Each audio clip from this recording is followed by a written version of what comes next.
DOJ handang imbestigahan ang pahayag ni Duterte ukol sa pagpatay sa mga senador. Naritong news scoop ni Maine Barreto.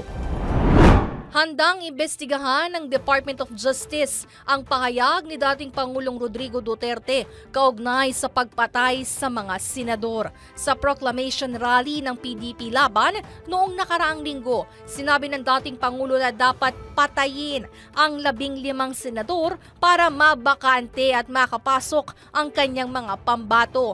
Ayon kay Justice Secretary Jesus Crispin Remulla, pinag-aaralan pa nila kung maaaring magsagawa ng motu proprio investigation ang National Bureau of Investigation na kaugnay dito. Sa kabila nito, tila sanay na rin naman anya ang marami sa ganitong lengguwahe ng dating Pangulo. Samantala, kung may senador na magsasampa ng reklamo, tiniyak ng kalihim na kanila itong aaksyonan, lalo pa at ito ay mapanganib para sa kanila. Para sa News Scoop, Maine Barreto, nagbabalita ng tama, naglilingkod ng tama.